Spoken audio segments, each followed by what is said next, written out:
Savannah Cole walked into my exam room at 2:40 on a Tuesday afternoon with my husband's baby under her sweater and her phone pressed to her ear. "No, it's totally covered," she was saying, loud enough for the hallway. 100%. Derek handled it." She laughed at something, and her eyes slid from my badge to my face and back. Her smile widened by exactly one tooth. His wife?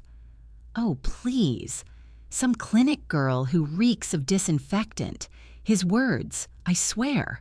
She hung up, settled onto my table like it was a lounge chair, and tugged her waistband down without being asked. 18 weeks along, according to the order from her OB. The intake clipboard sat on her lap, and from where I stood, I could read the insurance line upside down. Member, Derek A. Myers. Cardinal Mutual Group Plan. Dependent listed, spouse. I have been the spouse on that policy for 7 years. That was my member number. I know it the way you know your own phone number because I am the one who reads every explanation of benefits at our kitchen table while my husband watches highlights. "Warm gel," I said, "small pressure." There is a crayon drawing taped to my ultrasound cart.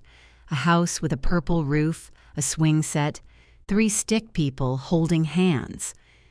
Savannah tilted her head at it while I set the probe. "Cute. Did some patient's kid make that?" "My daughter made it." She looked at me for a long second, and she knew that I knew, and she smiled anyway, because this was the whole point of booking her anatomy scan at Riverbend Women's Center, in my wing, on my shift. She could have gone anywhere in Columbus.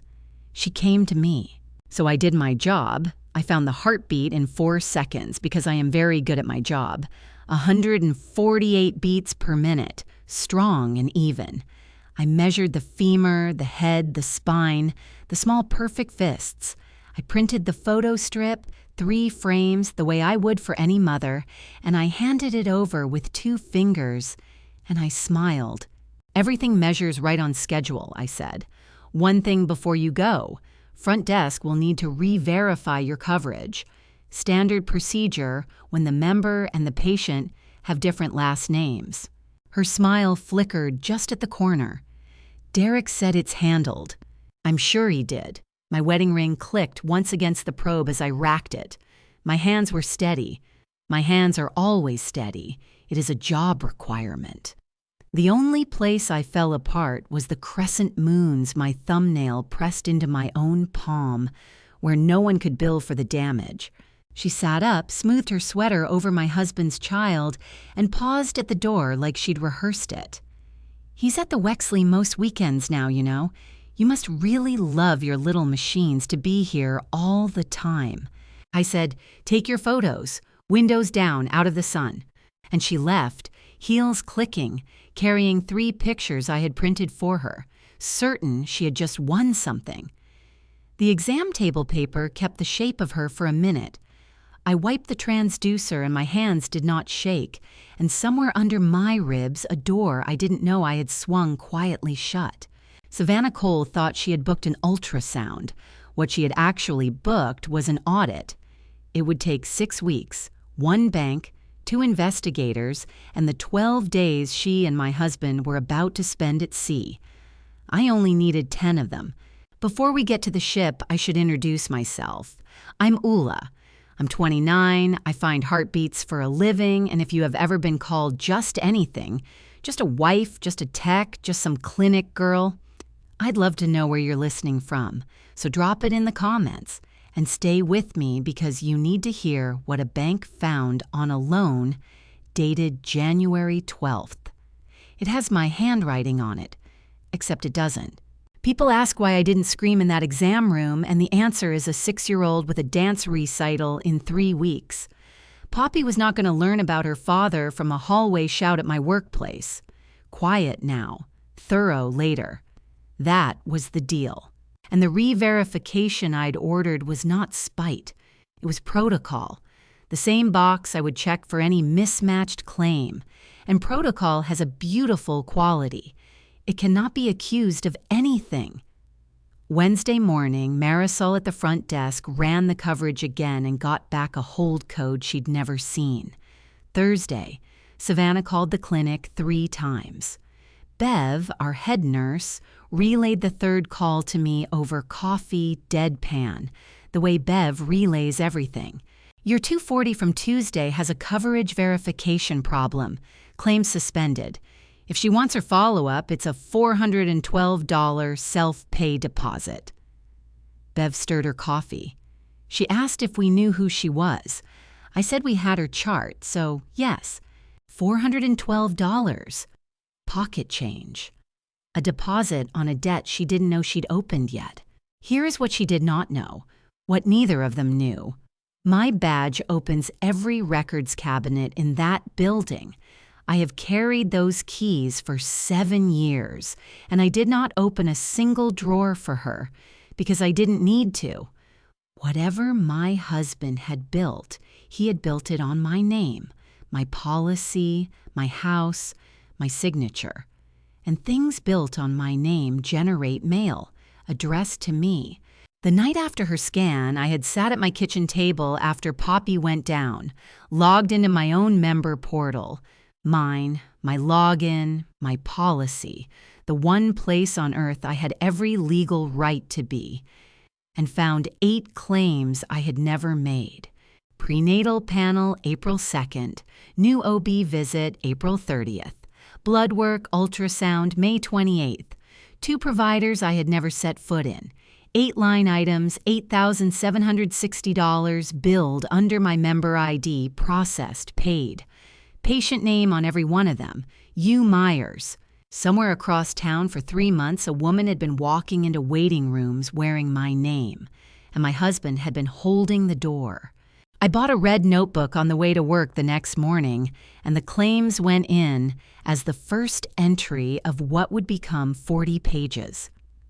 Friday, I called Cardinal Health Assurance as the policyholder I am, read them 8 claim numbers in the voice I use for measuring femurs, and a woman named Dominguez from the Special Investigations Unit picked up the case before lunch. She asked me one question that told me this was bigger than a girlfriend. She asked whether my husband had access to my documents, and I looked down the hallway at the little office where we keep the fireproof box, and I heard myself say, "He has access to everything. That's the problem I'm solving." Bev asked me once why I never wear perfume to work. It's because scent climbs into a scan room and stays there, and some of my patients are nauseous and some of them are grieving, and the last thing they need is me arriving like a department store.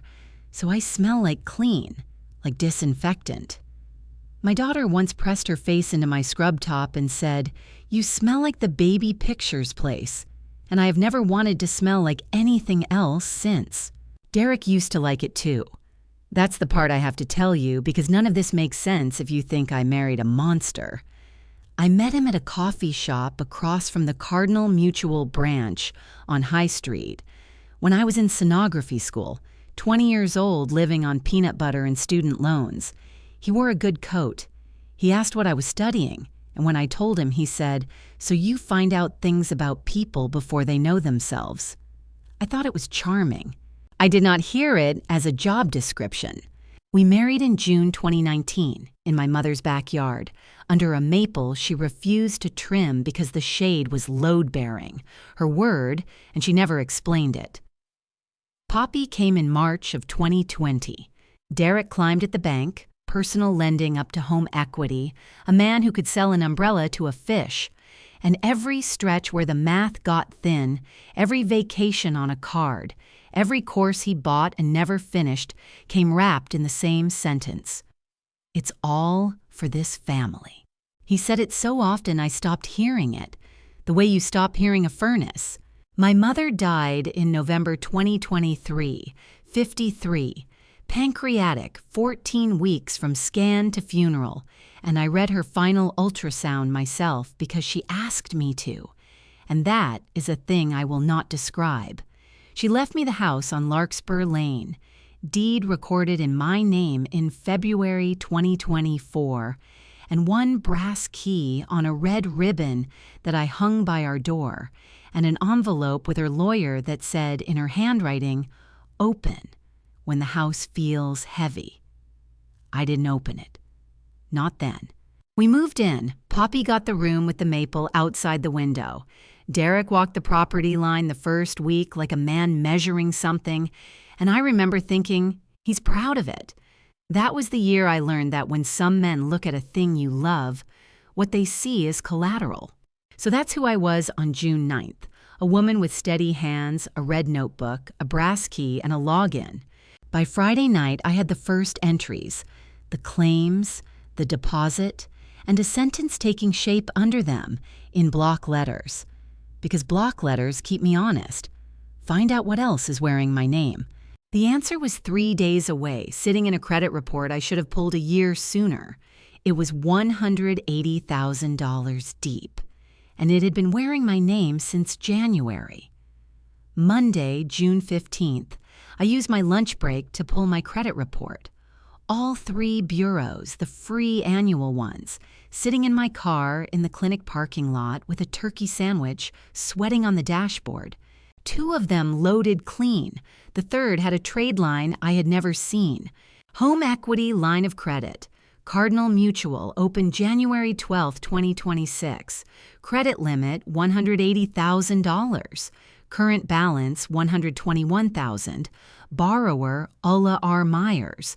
Co-borrower Derek A. Myers, secured by the property at 44 Larkspur Lane. My mother's house. My house. The deed with only my name on it because she had been very clear with her lawyer about whose name went on it. I sat there while the sandwich sweated and the air conditioning ticked, and I did the thing I do when a scan shows me something that shouldn't be there. I did not look away. I zoomed in. Opened January 12th. I flipped back through my phone calendar. January 12th was a Monday.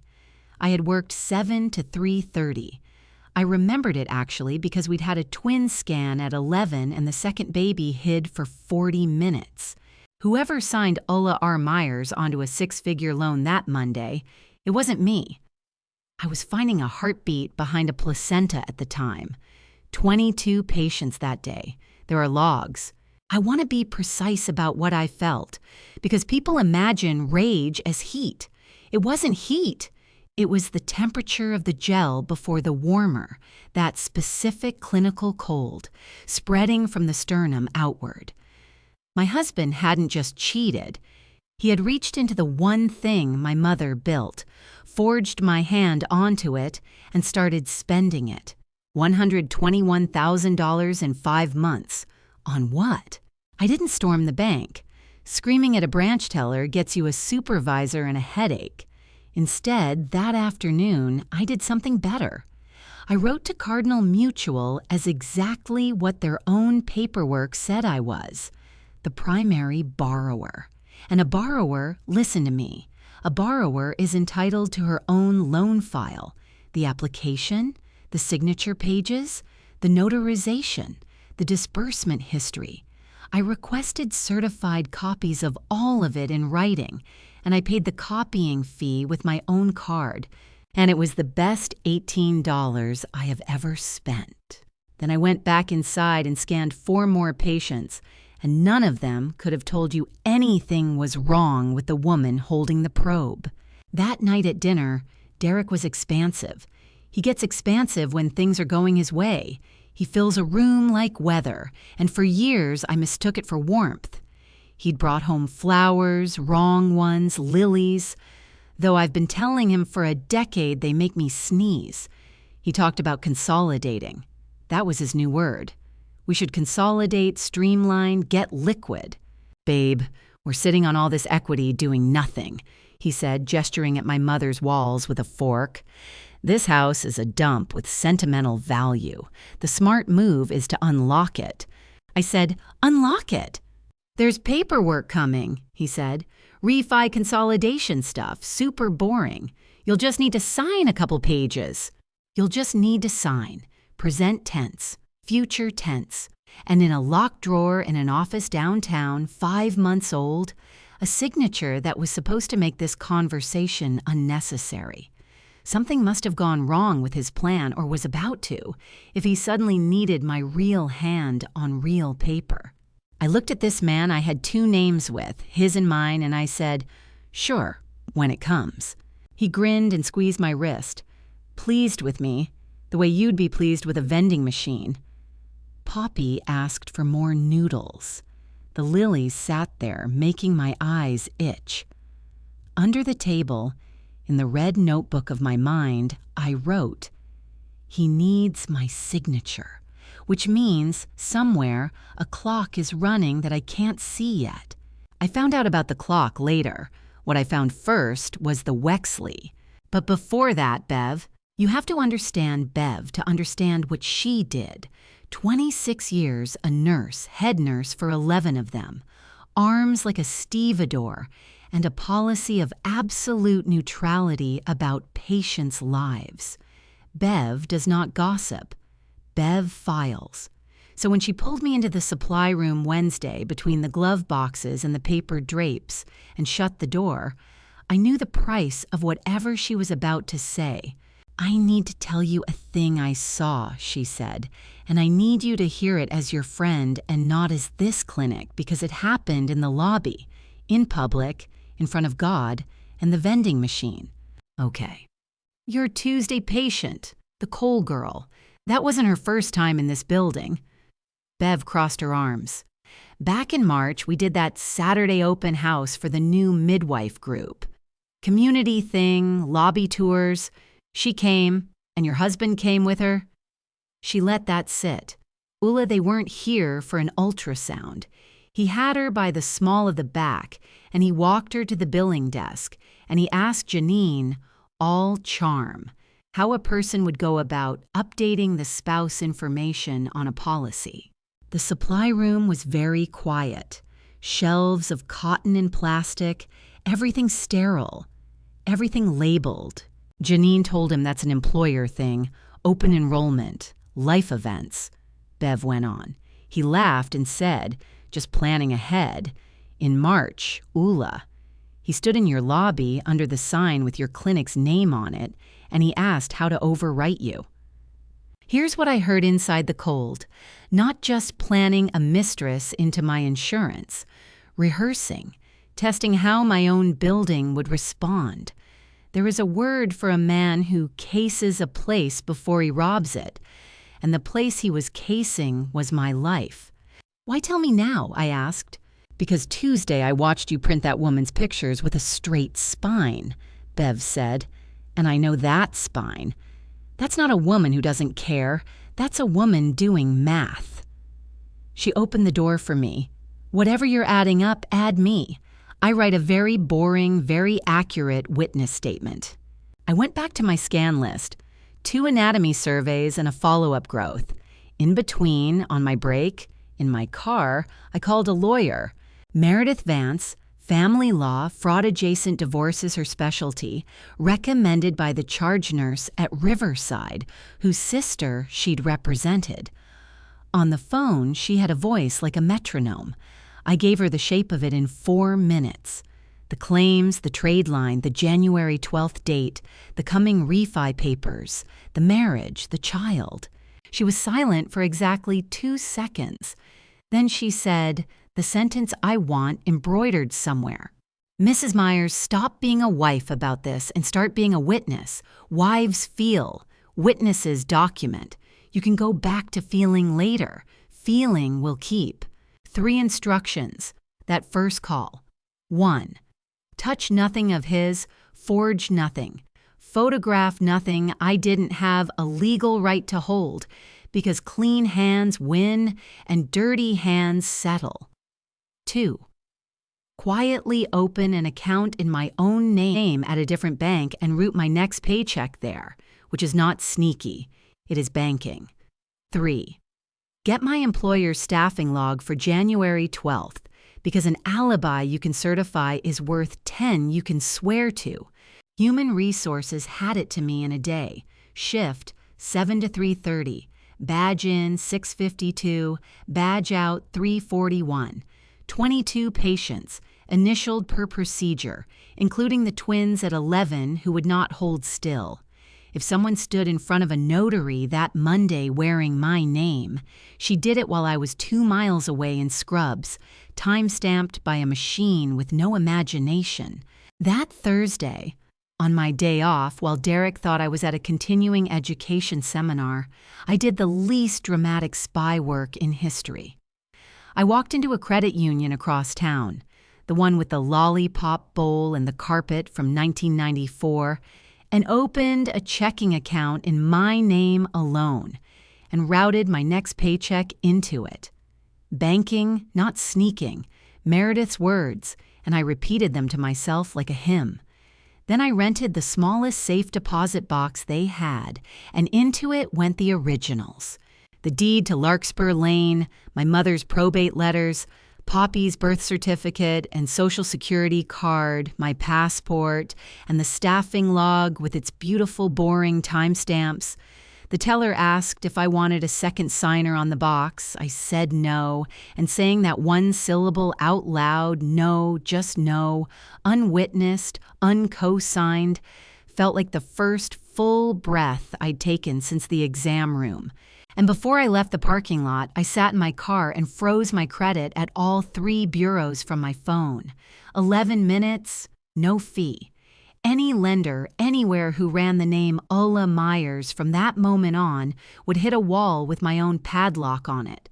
My husband had spent 5 months teaching me that my name could be driven off the lot by anyone with the keys. Fine. I changed the locks on the name. There's a certain kind of man who never imagines you'll think of that, because he has never once read the pamphlets that come with the damage. I am a woman who reads pamphlets. It's the whole reason he was in trouble. Poppy's documents went in a folder labeled with a dinosaur sticker because she had opinions about presentation. She asked what the box at the bank was for.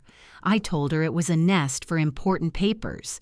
She approved. Nests, she informed me, are how you keep things the crows can't have. I drove home the long way that Friday past the good ice cream place and bought Poppy a cone because she exists and I needed to watch something uncomplicated be happy. She told me about recital rehearsal, how Miss Dana said her arabesque was the most improved, how she gets to wear the blue costume with the sparkle hem.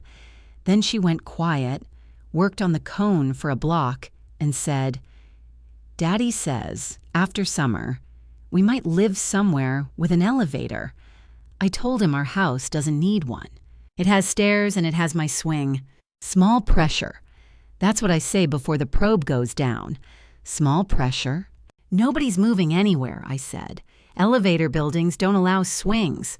She nodded, deeply satisfied by this excellent law I had just invented, and asked if her costume made her look like actual water. I said yes, because it did. That night, I lay next to a man sleeping the sleep of the unaudited, and I inventoried what I had. 8 fraudulent claims under investigation, case number in my notebook. 1 forged trade line certified file on its way, 1 staffing log, 1 witness with a stevedore's arms, 1 lawyer with a metronome voice, 1 brass key on a red ribbon by the door, and 1 question with a dollar sign on it still open.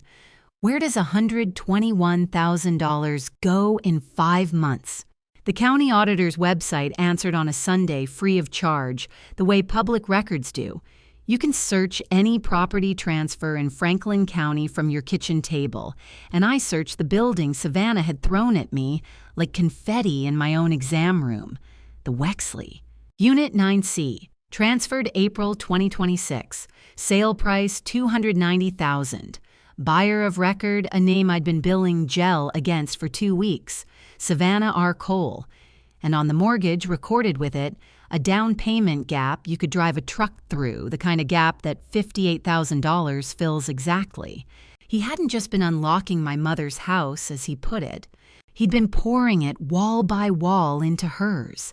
The certified loan file arrived on June 18th in a manila envelope thick as a phone book, and I read it the way I read a difficult scan.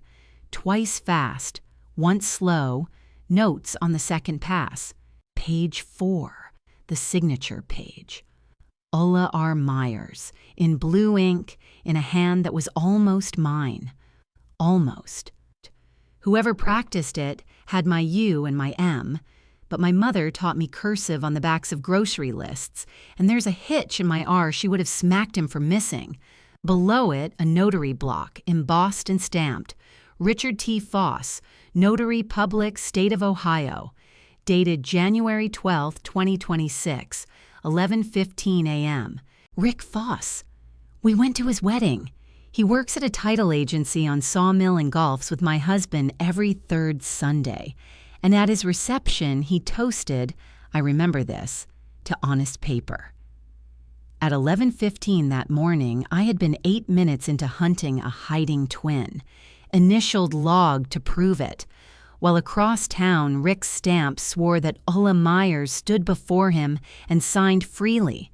But page 1 is the page that rearranged my chest. Every loan application lists an originating officer, the bank employee who takes the application, walks it through, closes it.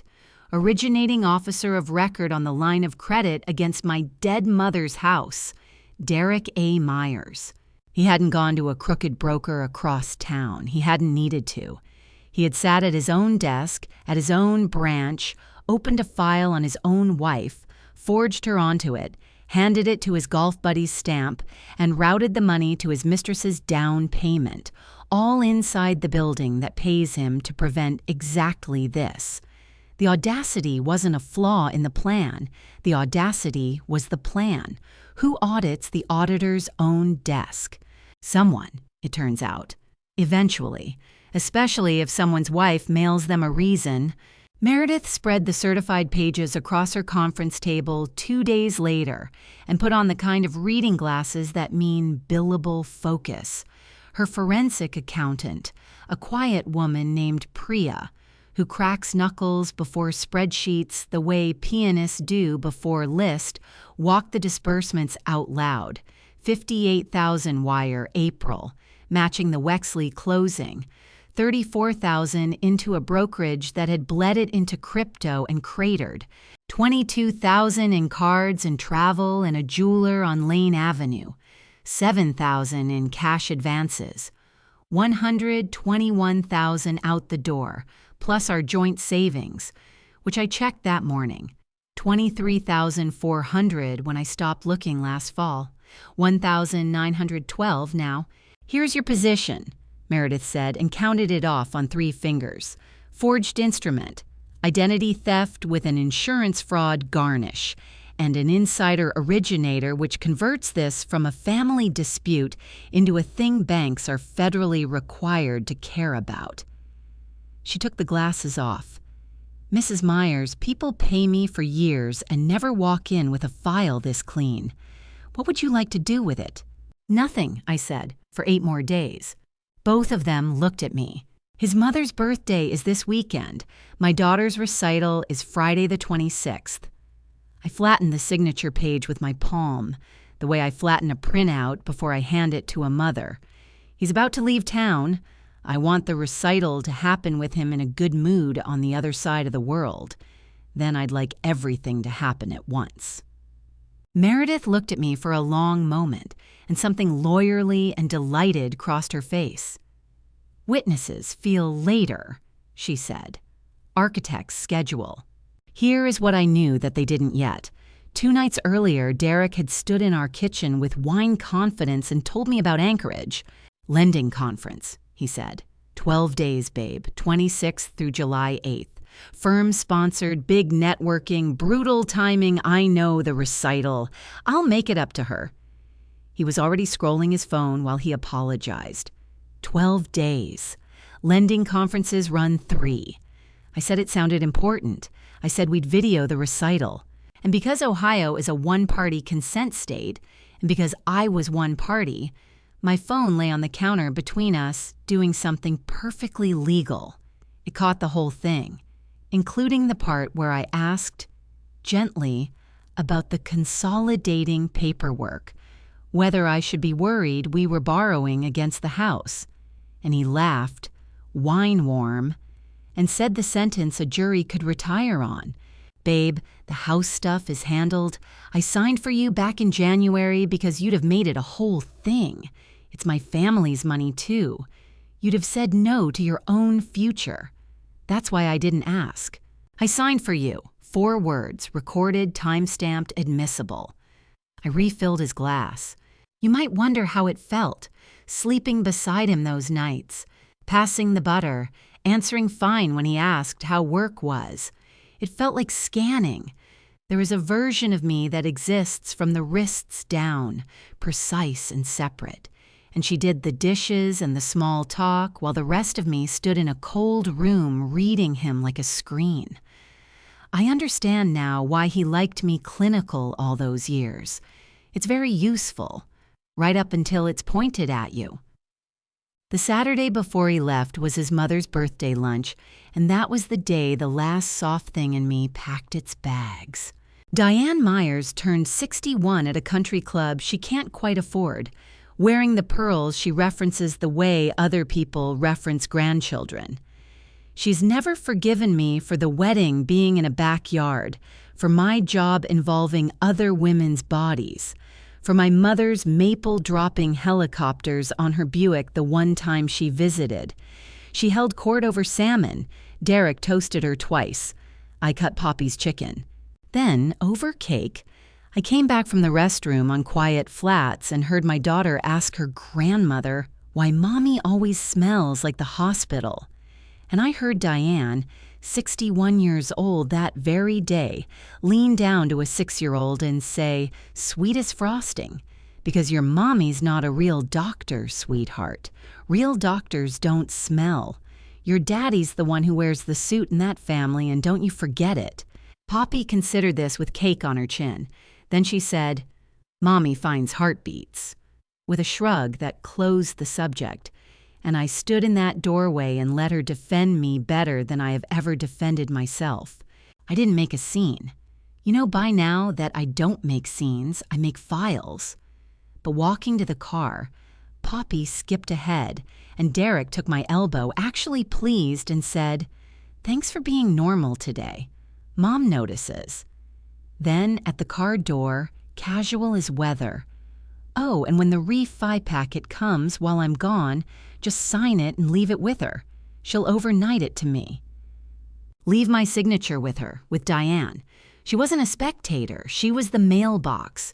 I later learned exactly how much of a mailbox. 5 months of Cardinal Mutual statements for a line of credit on my house. All paper, all mailed by his instruction to her address.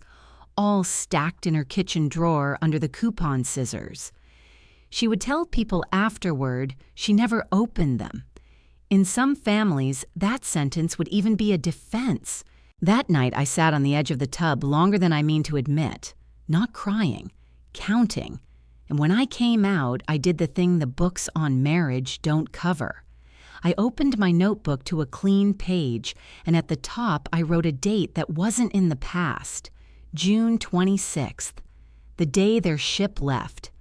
Under it, numbered in block letters, I wrote what would happen while it was gone, and on what day, and in what order, and who would be holding which piece of paper when the boat came back. I stopped counting what he had taken. I started counting days he had left. 12 days at sea. I gave myself 10. Not because I needed a margin, because my mother raised me to finish early. One thing before the ship, though. Friday the 26th, 6 p.m., a middle school auditorium that smelled like floor wax and juice boxes. A row of folding chairs. Bev on my left with a camcorder from 2009 she refuses to retire. And a 6-year-old in a blue costume with a sparkle hem. Third from the end. Arabesque wobbling, face blazing with concentration, looking exactly like actual water. Her father missed it. His flight to the port city had left that morning, his real itinerary, posted by a woman with no operational discretion whatsoever, would surface on Instagram by dinner time. Champagne flutes on a balcony rail, glacier emoji, bon voyage to us. I clapped until my palms hurt. I took my daughter for pancakes at 7:40 in the evening, because sometimes law and order can wait for syrup. And when she fell asleep in the back seat with her bun collapsing, I sat in the driveway of my mother's house for 1 minute in the dark, engine ticking, and I said out loud to nobody, in the voice I use for confirming a measurement, "Okay, day 1. I should back up 12 hours because the last thing I did as Derek Meyer's compliant wife deserves its own frame." Thursday night, the 25th, I packed for him. I always packed for him. He called it my superpower, and I used to be flattered. I rolled his good shirts. I tucked the charger he always forgets. He watched from the bed, in the best mood I'd seen him in months because everything was working. The wife was docile, the packet was coming, the ship left at 4. "About the refi papers," I said, folding, not looking up. "When they come, I'll read them. I'll sign where the tabs are, and I'll get them where they need to go. You just go do your conference thing. I'm not going anywhere." You should have seen his face. Relief first, quick as a reflex, and that reflex told me he knew exactly what those papers were for. Then triumph, smoothed over with tenderness like frosting over a cracked cake. He crossed the room and kissed my forehead, benevolent. A king pardoning a peasant. And he said, "This is why we work, Ulla. You handle the small stuff so I can build the big stuff." I handle the small stuff. Hold that sentence. We're going to need it later. He flew out Friday morning. I went to a recital. Their ship left Seattle at 4 that afternoon, which made Saturday, June 27th, their first full day at sea. Day 1. My quiet little war spent it filing things. Meredith's office doesn't look like war. It looks like ferns and legal pads. But that morning, we executed the list in my notebook like a surgical checklist. Affidavit of forgery and unauthorized signature, notarized by a notary I had actually met, attaching the certified loan file, the staffing log, the badge records. Delivered to Cardinal Mutual's fraud department, not to a branch, not to a desk where a friend of a friend might make a phone call, but certified mail plus courier to the address banks are legally required to answer. Identity theft report with the Columbus Police, report number 26-44816. The officer who took it had a mustache from 1985 and asked twice whether I understood I was naming my spouse. I understood. Federal Trade Commission identity theft affidavit, filed online, confirmation printed. Notification letter from Meredith to the county recorder flagging the disputed instrument. And one thick envelope to Dominguez at the insurance company's Special Investigations Unit, connecting her 8 claims to a police report number. Because investigators with paper trails stop asking if and start asking when. Here's what I want you to understand about every item on that list. Not one of them was a scheme. There is no law against a woman reading her own mail, pulling her own credit, requesting her own loan file, reporting her own forged name. Each piece was boring, civic, procedural. That was the design. He built his empire out of my paperwork. I dismantled it with mine. "Timing on the bank," Meredith said, walking me out. "Fraud department acknowledges within days, typically freezes the line while they investigate. Once their own system shows the originating officer and the co-borrower are the same household." And she permitted herself one thin smile. Things tend to accelerate. Day 1 ended with lemon pasta and a movie about a fish who gets lost, with my daughter asleep on my arm, and I felt the strangest thing. Not triumph, quiet. The specific quiet of an OR when everyone knows their job. Now, let me tell you what the other side of the world looked like during my 10 days. because reconstructing it later from statements and testimony and one very cooperative Instagram account became almost a hobby. Days 1 through 5, they glowed. She posted everything: the balcony champagne, the towel animals, a tasting menu in Juneau, and on day 4, a close-up of her wrist against a glacier, new bracelet, white gold, geo-tagged caption, "Treat yourself or he'll treat you," winky face. The receipt for that bracelet would surface in the disbursement records. $2,300, Lane Avenue jeweler, drawn like everything else from the line of credit secured by my dead mother's living room. Every photo she posted was a time-stamped exhibit assembling itself for free. I did not have to lift a finger. I just had to let a woman with no impulse control narrate the spending of my inheritance in public. And Derek texted me. That's the part I'd laugh at if it didn't still taste like nickel. Day 3. Packet come yet? Day 5. When the packet comes, sign all tabs. Mom will overnight. Day 6. At 1 in the morning, ship time. The mask slipping a little. Don't overthink the pages. It's standard consolidation language. Lawyers make it sound scary. Every message archived.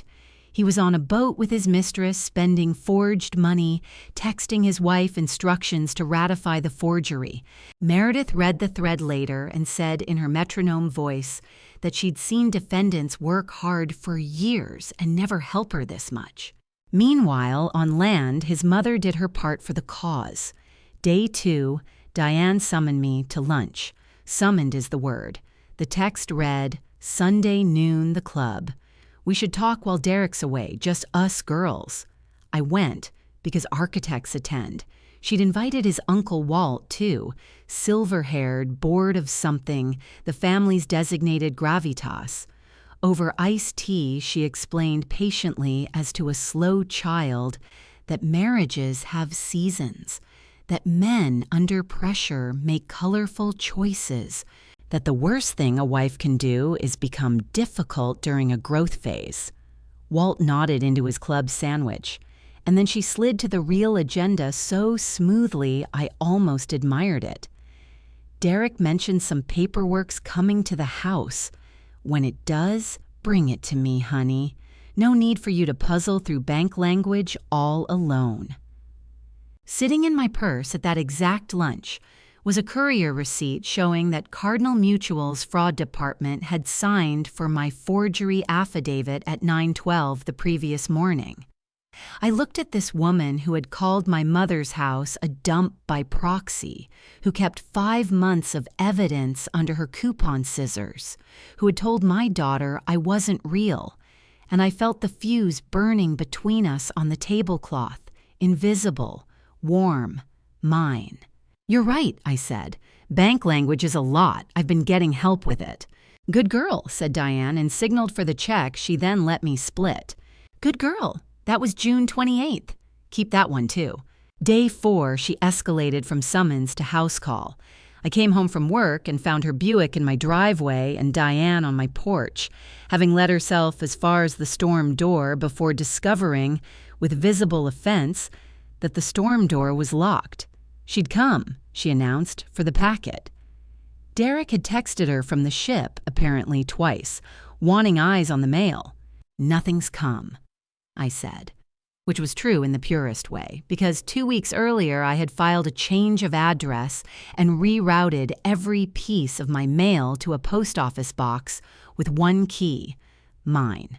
For the first time in 5 months, my mail went where I lived, so to speak. She didn't know that. She stood on my mother's porch, scanning past my shoulder into my mother's hallway like a woman doing inventory, and told me the yard looked tired, and that the maple needed taking down before it dropped a limb on somebody, and that when things settled down, she and Derek thought the smart move was listing this place in spring. She and Derek thought. There it was again. The family we. The one I'd never once been inside of.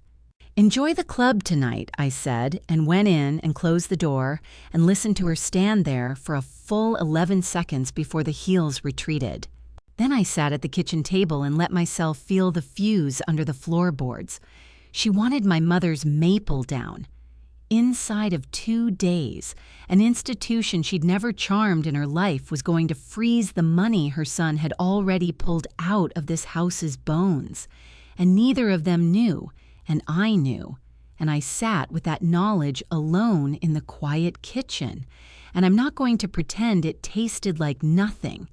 It tasted like the first sip of coffee on a day off. I'm telling you the truth about this whole summer, so I'm telling you that too. The first detonation was scheduled by an institution, which is the beauty of institutions. They do not lose their nerve. On July 1st, day 5, Cardinal Mutual's fraud division froze the home equity line pending investigation of a disputed signature, suspended further draws, and flagged every card and account fed by it. I received my copy by certified mail, 1-page, magnificent bureaucratic prose. I read it on my porch with coffee while Poppy chalked a hopscotch grid on the driveway, and I want to tell you there was fire and vengeance in my chest. But the truth is, it felt like watching a cast come off a bone that set straight. Clean. Load-bearing, as my mother would say. 2,000 nautical miles away, nothing happened for 2 more days, because a man on a cruise with someone else's money doesn't check balances. The way I heard it afterward, through statements and through Savannah's own furious retelling to a mutual acquaintance. Day 7 went like this. Skagway. A crab house on the water, $61 and change, and the card came back declined. He laughed, tried a second card, declined, tried the debit tied to the draw account, the one he'd been calling our liquidity. The waiter, 19 and merciless, said it out loud, "Sir, this one's also not going through." Savannah paid for the crab with her own card, and I am told her face did something complicated, because it was the first bill in 14 months that had ever actually reached her. He spent $80 on satellite Wi-Fi to get into his accounts, and there it was, in the polite red font bank's reserve for the moment they stop being your friend. Account restricted. Contact fraud prevention. He called. And a fraud line, listen, a fraud line does not care that you're a loan officer. A fraud line asked him security questions, told him there was an active investigation on a disputed instrument, and invited him to visit his branch upon return. He asked what was disputed. The representative, following procedure I could kiss, declined to discuss details on an unverified international call. He texted me from the middle of the ocean. Banks being insane. Some fraud flag on the accounts. Probably identity thieves. Do not touch the refi packet till I'm back. And call Jim at my branch tomorrow and tell him it's all fine. Read that again. Tell the bank it's all fine. Signed, the identity thief. I wrote back, how scary. Hope the conference is worth it. Then, day 10. My favorite institution woke up, because when a bank's fraud division verifies that the disputed loan's originating officer is the co-borrower, married to the forged borrower, that stops being a customer service matter and becomes an internal one. Human resources, security, and a compliance officer whose actual title is financial crimes were all, per the timeline later read into a courtroom record, in one meeting by 9 a.m. on July 6th. By end of day, they had pulled the file, the notarization, and the branch's camera archive for January 12th, which showed, and I will love this detail until I die, my husband walking his own forged application to the closing room himself, alone, at 11:09 a.m., 6 minutes before Rick Foss's stamp swore I was standing in it. And by the close of business that same day, the 10th, 3 letters went out. One suspended Derek A. Myers pending investigation, effective immediately upon return, credentials deactivated. One went from the bank's counsel to the state notary division regarding Richard T. Foss. And one, from Dominguez's unit, went to a woman named Savannah R. Cole, advising her that claims submitted under another person's identity were now the subject of a fraud investigation, and inviting her to arrange an interview. 10 days. I'd promised myself 10, and it took 10. On day 11, I took my daughter to the pool, and on day 12, July 8th, the ship touched the dock in Seattle, and the phones came off airplane mode, and somewhere in a terminal that smells of diesel and soft pretzels, Derek Myers stood still in a moving crowd and watched 43 notifications land like weather he'd ordered months ago and forgotten was coming. Suspension. Fraud hold. A voicemail from Rick, incoherent. A voicemail from his mother, shrill. And beside him, a woman going pale over her own phone, reading an email from a special investigations unit with her name spelled correctly at the top of it, and one text from his wife, sent that morning in character to the last, "Welcome back." The packet never came. Everything else did. He walked into my mother's house at 9 the next night, July 9th, showered and pressed, because Derek Myers has never once entered a negotiation looking like what he is. I was at the kitchen table, not by accident. The kitchen table is where I read the explanations of benefits all those years. It seemed right. Poppy was at Bev's for a sleepover involving a camcorder from 2009 and unsupervised popcorn.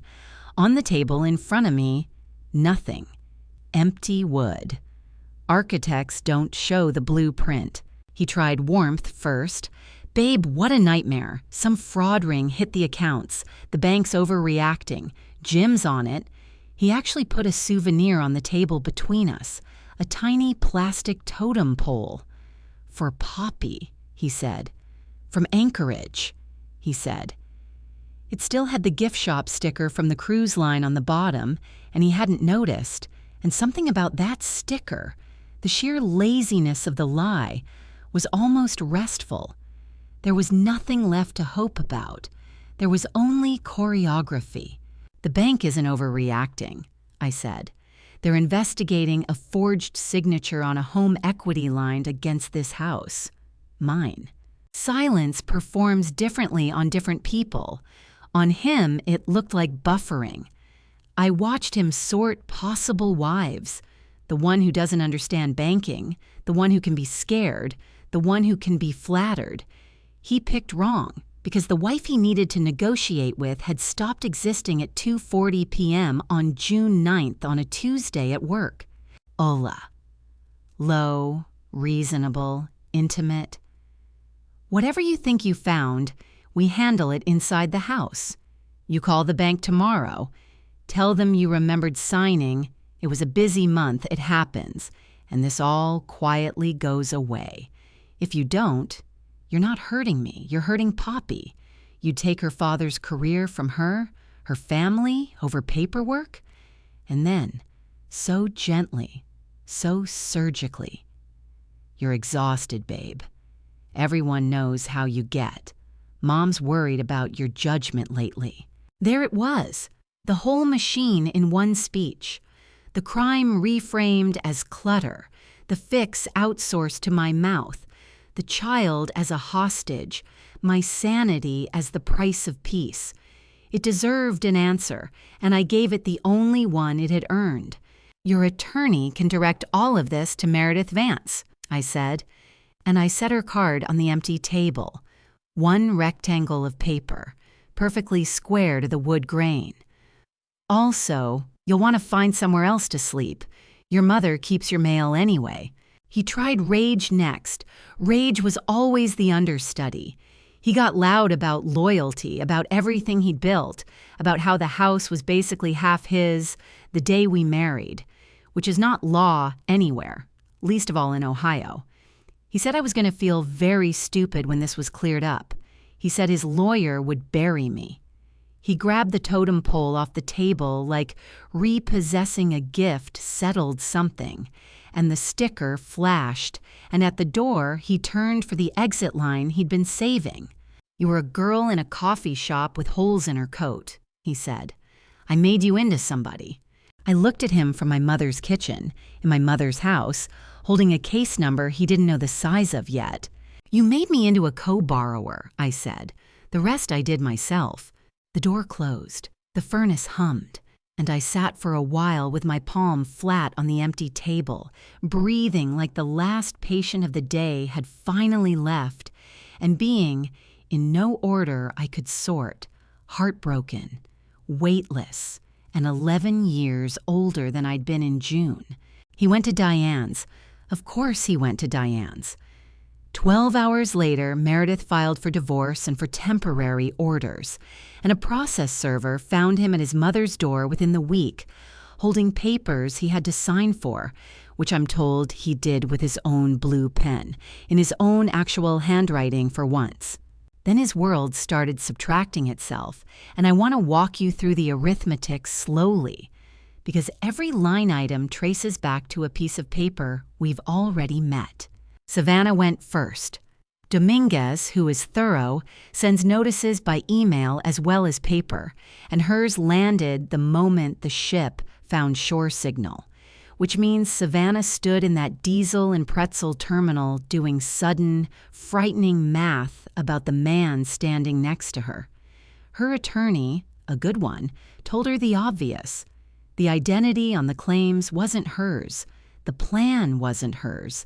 The duplicate insurance card in her purse had been handed to her by a bank officer who said the words, "I've got you covered. You're basically my wife." She had one asset to trade, and it wasn't the condo. It was her phone. On July 13th, she walked into Dominguez's office and gave them 14 months of texts. Derek arranging the card, Derek coaching her, in writing, to give my name at intake, Myers, they never check. Derek promising the Wexley would be theirs free and clear once he consolidated some things. Consolidated. There's that word again. It has such range. She also, that same week, stopped answering him. Whatever that relationship had been made of, it was priced in unlimited money and zero consequences, and both had just gone off the menu. By August, her unit at the Wexley had a notice on the door, because a bank untangling fraudulent proceeds can file claims against what those proceeds bought, and a $58,000 down payment drawn from a forged line is not a gift from the universe.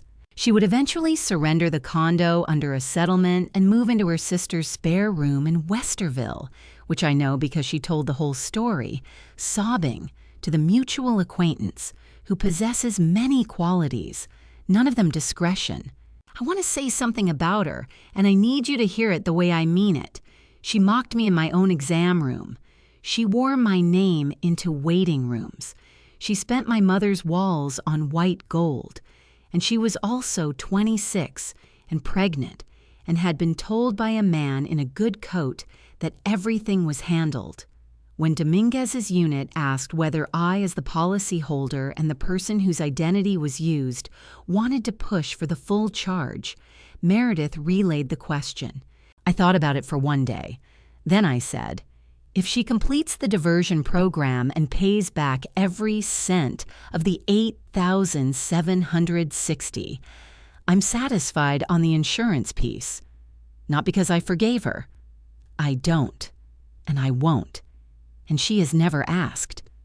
Because there's a baby coming who didn't book any of this, and I refuse to let my name, be the reason a child starts life visiting a parent through glass. My name has done enough involuntary work this year. Restitution and diversion. She took the deal in a day.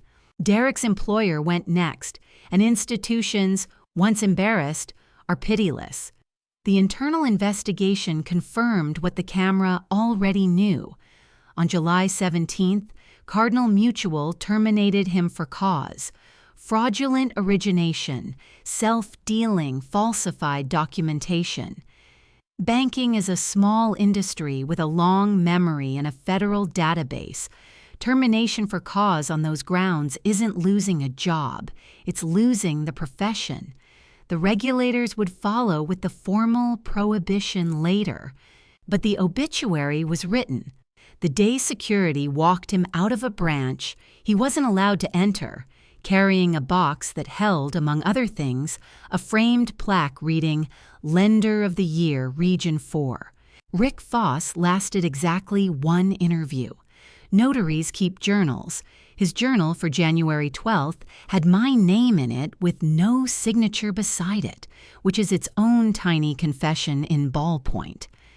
Faced with the badge logs proving the person he swore stood before him was in scrubs 2 miles away, Rick did what golf buddies do under oath. He putted out.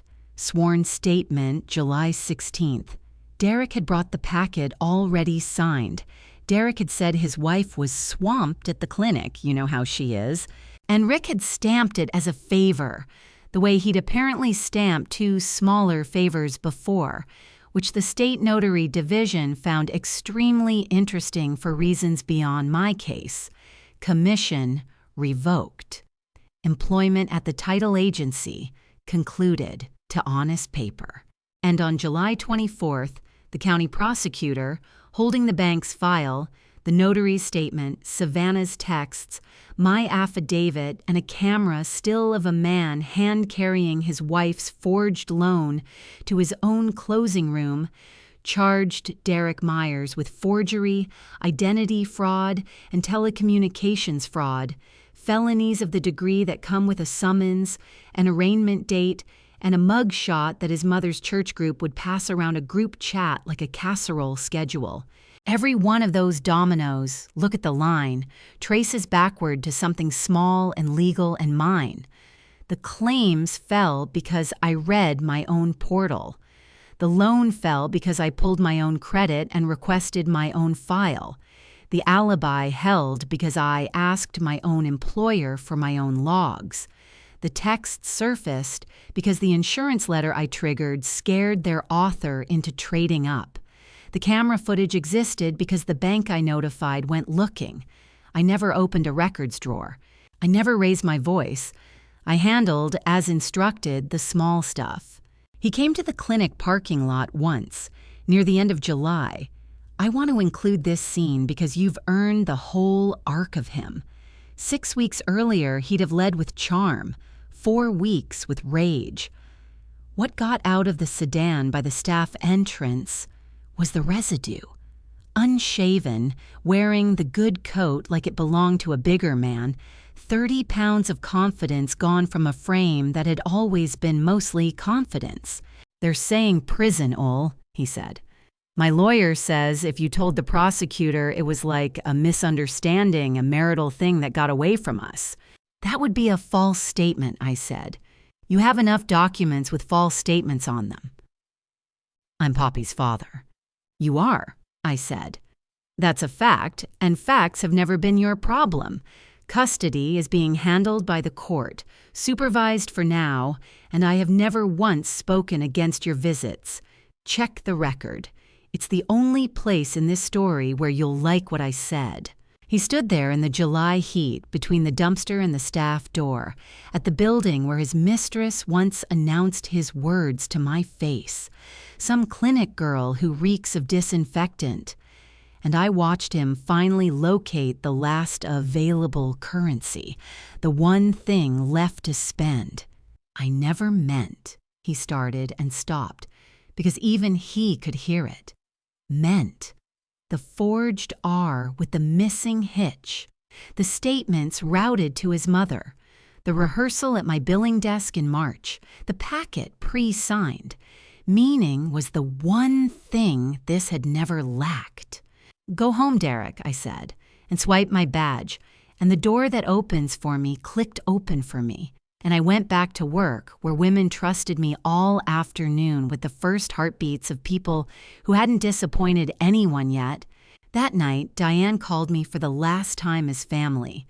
The $40,000 she'd pulled from her retirement last winter, the bridge loan for Derek's investment, the one she'd lorded over Thanksgiving as evidence of a mother's faith. Gone. She'd finally understood. Into the same furnace as everything else, unrecoverable, unsecured, undocumented, because Faith doesn't file a lien. She wasn't calling to apologize. She was calling to inform me that this family sticks together in hard times, that the meeting was Saturday at her house, that Walt would be there, and that I should, quote, come ready to fix what you've done to my son. I looked at the phone for a moment. Diane Myers, 61, custodian of pearls and mail. Saturday, I agreed. I'll bring the paperwork. She said, good girl, and hung up and did not hear it. The click under the words, doors do it, so do pens. Saturday, July 25th, 11 a.m. Diane's dining room, the good china out, because in that family, even an ambush gets place settings. The seating told you everything. Diane at the head, pearls on. Walt to her right with his board of something gravitas. Derek beside his mother, showered and pressed again, a man reassembling himself for one last pitch meeting. A cousin named Tate, whose function has never once been explained to me. And a chair for me, alone on the long side, positioned like a witness stand. I sat. I put a green folder on my placemat unopened and folded my hands on top of it. Diane chaired. She had prepared remarks. This family, she informed the China, had survived recessions, surgeries, and one bankruptcy nobody was to mention because it closes ranks. Mistakes had been made, and here she achieved the passive voice the way some people achieve enlightenment. What mattered now was the path forward. I would call the prosecutor and the bank and explain that this was a marital misunderstanding, blown out of proportion. In exchange, Derek was prepared, she said this with a straight face, to forgive the disruption and attend counseling. Walt cleared his throat and added that no one wins when families litigate. I let the room settle. Then I opened the folder and dealt it out like the world's slowest hand of cards. Each page turned to face them, aligned square with the table edge. Because if I have one liturgy, it's this, the certified signature page, with the R my mother would have caught. The staffing log for January the 12th, badge times highlighted. The notary journal excerpt, my name with no signature beside it. The bank's termination letter for cause, dated the 17th. The criminal complaint filed the 24th case number, 3 felony counts. Arraignment scheduled Thursday morning. You've been calling it a misunderstanding, I said. The county calls it these. I'm not here to argue vocabulary. I'm here because you summoned me to fix what I've done to your son. So let me be precise about what I've done. I kept my voice at scan room level, the register I used to say the heartbeat's right where it should be. I read my own mail. I pulled my own credit. I asked my own employer what time I badged in. That's the entire list. Everything else on this table he did to himself, at his own desk, with his own pen, over 14 months. I didn't take your son from you, Diane. I just stopped absorbing him. Silence, china thin. Derek was looking at the camera, still from the branch hallway. He hadn't seen it before. There's a particular expression a person makes meeting their own evidence, a kind of customs check face, and I watched him wear it at his mother's table between the salt and the gravy boat that had terrorized 4 generations of daughters-in-law. Walt reached over, slid the complaint toward himself, and read it with the half glasses of a man who has sat on audit committees. Then he set it down, stood, buttoned his jacket, and said, Diane, I can't be in this. And Walt, bored of something family gravitas, walked out of the intervention he'd been staged to legitimize, and his car started in the driveway with the sound of a verdict. Diane broke then, though not in the direction of truth. She told me I had always been beneath this family. She said I'd trapped Derek with a pregnancy, which would be news to the math.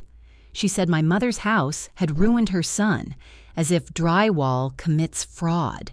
And when she ran out of history, she arrived, seething, at the Pearl's bedrock. Do you have any idea what this will do to our name? Our name. I stood and squared my chair back under the table and gathered my folder. Funny thing about the name, I said. It held up fine until people kept borrowing it without asking. He borrowed mine for a loan. She wore mine into waiting rooms. You lent yours to all of it as a return address.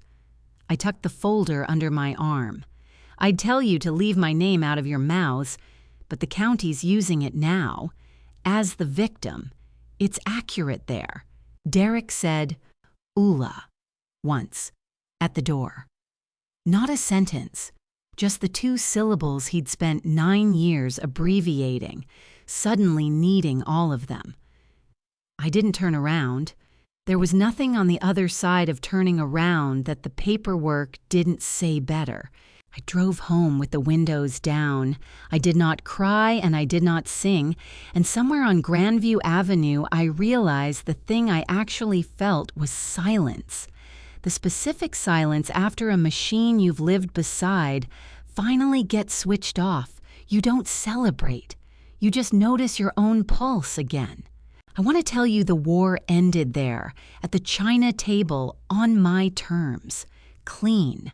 But the truest scene in this whole story happened 4 days later in my kitchen, and it was not on my schedule, and no institution filed it.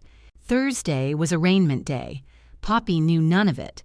We had told her, together with a court-approved family counselor, only that Daddy made big grown-up mistakes with money and rules, that he was living at Grandma's while judges figured it out, that none of it was about her. She'd accepted this with the terrifying practicality of 6-year-olds and gone back to negotiating for a second hamster. But Wednesday night, while I stood at the stove, she was supposed to be watching the fish movie, and the voicemail played out loud before I could grab my phone.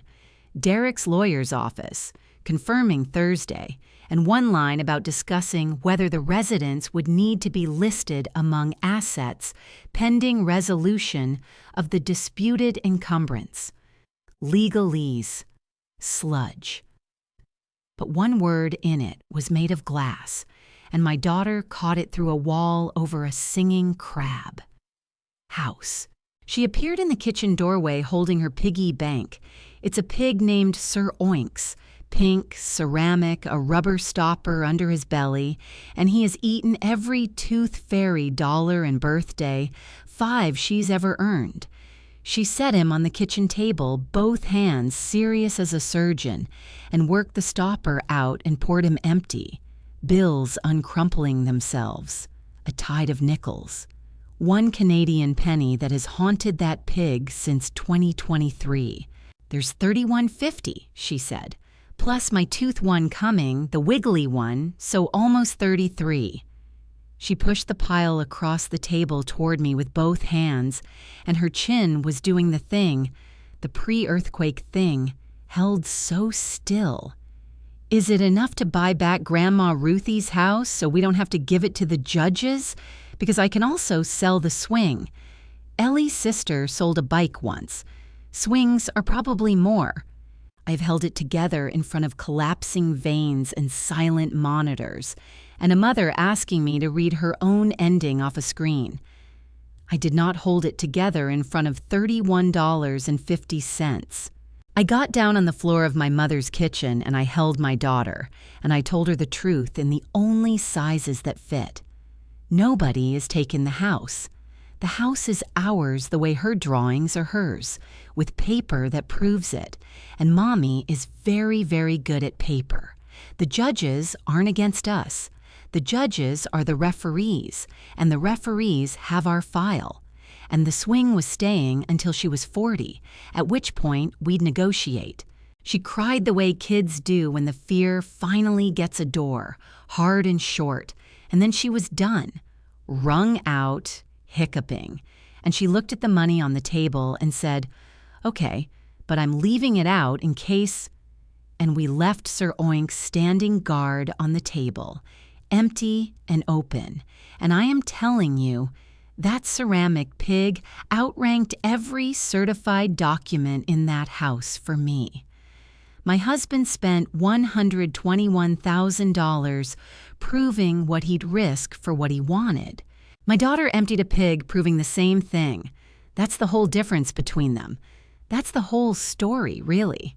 The last time she saw her father that summer was the following Tuesday at the Family Visitation Center, a supervised hour among beanbags and donated board games.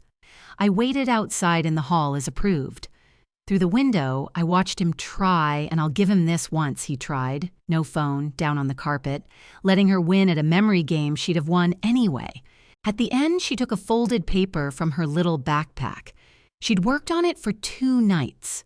Tongue out, marker fumes and glitter glue, and told me nothing except that it was private business. She handed it to him and stood there while he unfolded it, holding her own hands. It was the house, purple roof, the maple, the swing, drawn twice her usual size, 3 stick people in the yard and a 4th stick figure set apart outside the fence line, small with brown scribble hair and a suit. "That's you," she said, matter of fact, the counselor told me later, because counselors document too. "You're not in the yard right now because of the mistakes, but I put you in the picture so you can visit it whenever you want." The picture won. Mom keeps the real ones safe. And my daughter, 6 years old, patted his hand the way you comfort someone at a funeral and walked back to her puzzle. That was it. No slam door, no speech. A stick figure relocated outside a crayon fence by the smallest judge in the case. And I watched a man who had survived a fraud unit, a termination, and his own mother's china understand, visibly in a beanbag chair, that this was the verdict, and that there was no appeal, and that he had written every word of it himself. He pled to the felonies in September, but he was sentenced right there in July in washable marker. 2 mornings after that visit, I finally drove to my mother's lawyer and collected the envelope. Open when the house feels heavy. If it was ever going to be heavier, I didn't want to find out. Her handwriting slanted uphill, the way it always did. Optimism baked into the penmanship. Ulla bird. If you're reading this, the house got loud or someone tried to take something. Here's what I never got to say plain. The house is not the inheritance. You are. The staying, the noticing, the reading of every line, all the things nobody clapped for. I watched you check every bill at my kitchen table since you were 9, and I knew whatever came for you would lose. It doesn't matter who it is. It will lose slowly, and it will lose to paperwork, and you will smell like disinfectant while it happens, which is the smell, whatever anyone says, of things kept clean. Fix the R in your signature, baby. You know the one. Love, Mom. Fix the R. She knew about the hitch. She'd have caught the forgery from orbit. I sat in the car outside the lawyer's office and cried for 11 minutes by the dashboard clock. The accumulated, postponed, filed for later crying of an entire summer. And it wasn't grief, or it wasn't only grief. Somebody had seen me.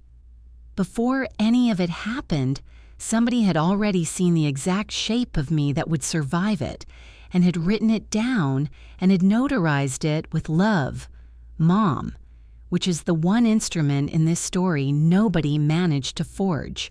That Friday, Dominguez came by the clinic in person to close the loop on my piece of her file, and Dr. Hartman, our medical director, walked her out through the lobby, and I heard the tale of their conversation over the fish tank. Cases like this, Dominguez said, only ever surface because one person actually reads their own paperwork and refuses to feel crazy. Your tech noticed in June. Most people notice in bankruptcy. Dr. Hartman said, "She notices everything. It's why we point her at heartbeats." They didn't know I heard it.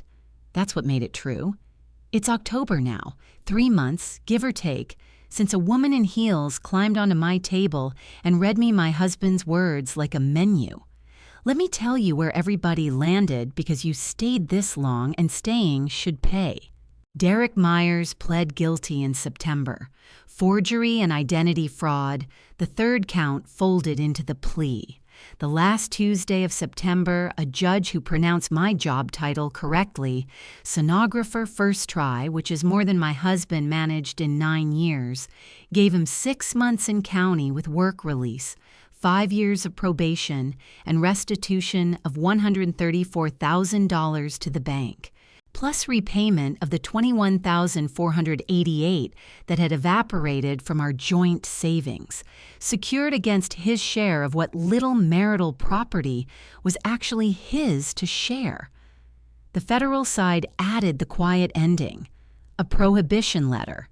He will never work in banking again. The man who introduced himself at parties with his title now stocks overnight freight at a distribution warehouse off Route 33, which is honest work, and that's exactly the problem for him. It was never about the work being beneath anyone. It's that honest was the one product he never learned to move. He reports to a county facility on weekends until spring. On weekdays, he lives in his mother's guest room, among boxes containing, I am reliably told, a plaque that says, Lender of the Year, Region 4. Sometimes irony writes itself and you just initial the log. The forged line of credit was voided as an instrument, wiped from my title like a stain lifted out of grout. The Wexley condo went back in a settlement, $58,000 clawed toward the bank's losses. The divorce will be final in December. He didn't contest much. There wasn't much left to contest with. Savannah Cole completed her diversion program in September. She pays $200 a month against $8,760, and she will be paying it for a good while. Every cent of her care now billed to the only name she's entitled to, her own. She surrendered the condo, lives in her sister's spare room in Westerville, and blocked Derek in August, which I know because he complained about it to his mother, who complained about it to Walt, because that family's grief has always traveled as gossip. Her baby is due next month, a boy I heard. I hope he gets her nerve and absolutely nothing else that was on offer in that arrangement. I mean that without warmth and without cruelty. Some sentences are just level. Rick Foss lost his commission, his job at the title agency, and his every third Sunday golf partner and gained a deposition schedule. The state's audit of his journal found 2 other favors stamped for friends. To honest paper, Rick, you were the toast all along. Diane Myers still has the pearls. She wears them to a church where the group chat moves faster than she does, in a town where the bank teller, the pharmacist, and half the casserole rotation have read the same court reporting everyone else has. She spent 61 years billing the world for the family name, and the invoice finally came back. $40,000 of her retirement rode Derek's promises into the same hole as everything else. Faith, it turns out, is an unsecured loan. She sees Poppy one Saturday a month, at my kitchen table under my eye because a grandmother is a grandmother, and because my daughter should never have to wonder later whether love was withheld on her behalf. Diane and I do not discuss it. She sits where the china isn't hers, and she is careful now, so careful, and she calls me Ulla, the whole name, both syllables, every time. Boundaries are not forgiveness. They're just better lit. Walt sent me a card in August. 1 line. Some of us knew and told ourselves we didn't. I'm sorry I nodded along. The only Myers who put an apology in writing, and he married in. Draw your own conclusions about that bloodline. I've drawn mine. Bev got her camcorder transferred to digital, finally, and the recital footage lives in 3 places now because Bev believes in redundancy the way other people believe in God. In September, Dr. Hartman made me lead sonographer. More money, my own scheduling, and one new duty I invented for myself. Every new hire at Riverbend now gets 20 minutes from me that have nothing to do with probes.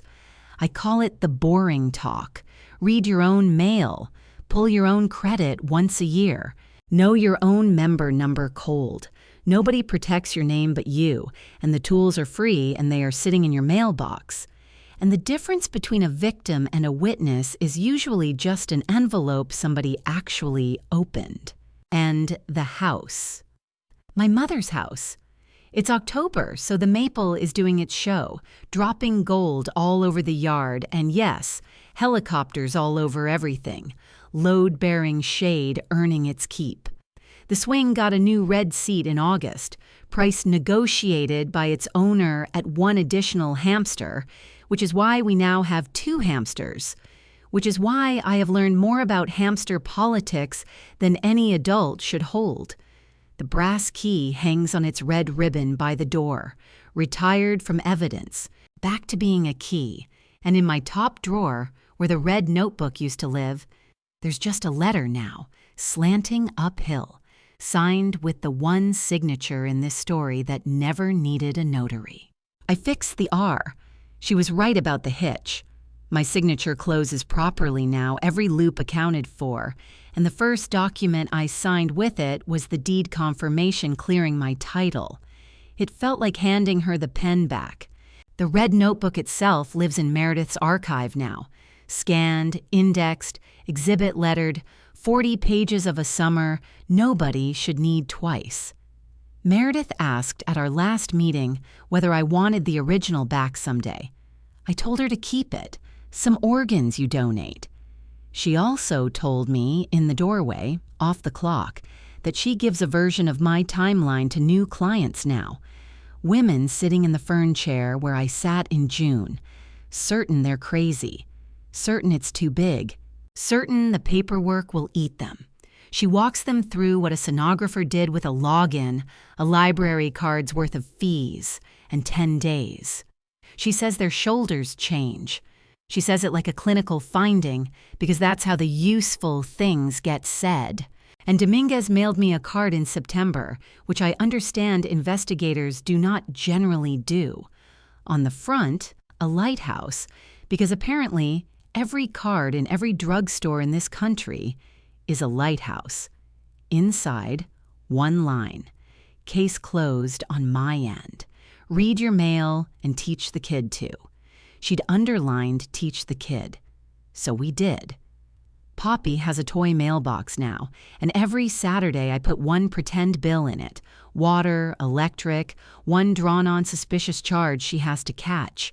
And she audits it at the kitchen table with a crayon behind her ear, 6 years old, hunting the line that doesn't belong. She finds it every time. Last week, she billed me a nickel for her services, and I paid it gravely into the pig, and if you think that's a joke, look closer. That's the inheritance. That's the whole estate transferred alive. Last week was career day at Poppy's school. First grade, 17 kids on a rug, and the teacher sent home a form asking what each parent does so she could make name cards. I wrote diagnostic medical sonographer and figured it would die in translation. Then Poppy stood up in front of the rug and the teacher recorded it for the class page, which is the only reason I have it word for word. My mom finds heartbeats, my daughter said. Before anybody else can hear them, even the moms, my mom finds them and shows everybody they're there. Also, she can find anything. She found out stuff nobody knew this summer, and she kept our house, and she never even yelled once. Pause. Deep first grade breath.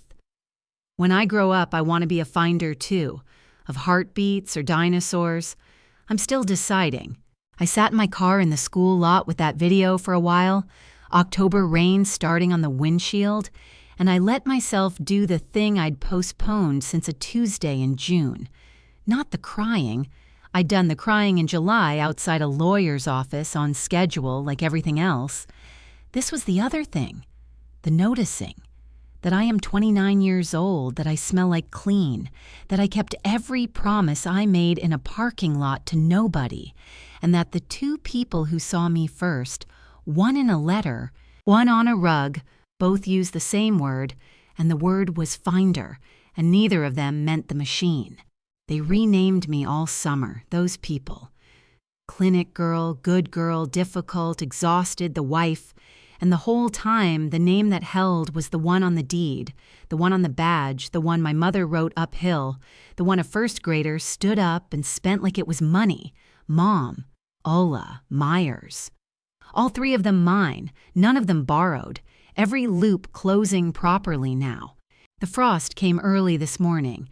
It caught the swing chains and turned them silver, and Poppy left first footprints across the yard to check on the maple, like it's a patient, and I stood on the porch with coffee in the quiet, in the house that got loud and then got quiet again, and I thought, they had 12 days at sea. I only ever needed the 10. But the truth is, the whole thing was won years before that, at a kitchen table, by a 9-year-old reading bills next to her mother, learning without knowing it that love is not the opposite of paperwork. Love is paperwork somebody actually reads. So that's my story. If you're still here, thank you for staying through all of it, the gel and the ledgers and the pig named Sir Oinks.